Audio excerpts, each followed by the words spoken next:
Hi hello నేను మీ రాధమ్మనండి. ఈరోజు చేసే రెసిపీ చేపల పులుసు అండి. ఈరోజు చేసే చేపల పులుసుకి 1/4 కేజీ అంత తీసుకున్నానండి. చేపలు, టమాటో,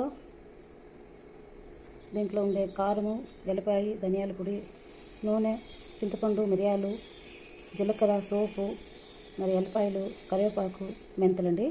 ఇవన్నీ ఒక బాండ్లీలో వేసి వేగిద్దామండి. స్టవ్ వెలిగిద్దామండి. సిమ్లో పెట్టేద్దాం. కడాయి పెట్టేద్దాం.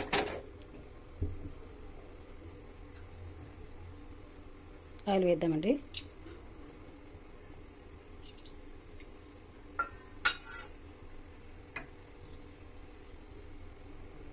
సోపు, మిరియాలు, జీలకర్ర, ఎల్లిపాయలు, కరివేపాకు, మెంతులు వేద్దామండి. తర్వాత టమాటా వేగిన తర్వాత మిక్సీకి వేద్దామండి. మిక్సీకి వేసేటప్పుడు కారము, పసుపు, ఉప్పు, ఇప్పుడు ఉప్పు, కారం, పసుపు, ధనియాల పొడి వేస్తామండి.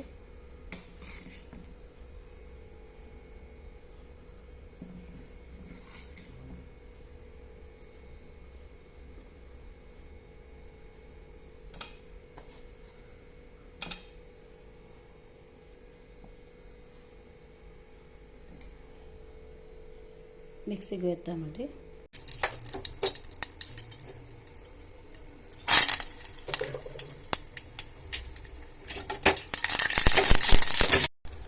ఇప్పుడు ఇది వేసేద్దామండి.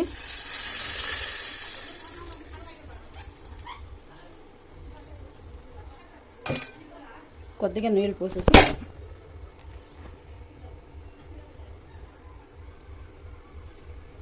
పోస్తామండి. వేసిన తర్వాత ఉడికొచ్చిన తర్వాత చేపలు వేద్దామండి. మరి పులుసు, చింతపండు పులుసు వేద్దాము. ఉడికొచ్చిందండి, చూద్దాం. చేపలు అయితే వేసేద్దాం.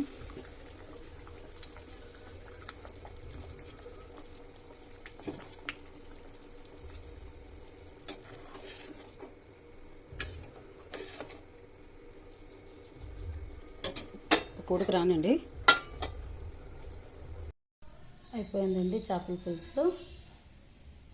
ఇప్పుడు మీరు ట్రై చేయండి, సబ్స్క్రైబ్ చేసి లైక్ చేయండి.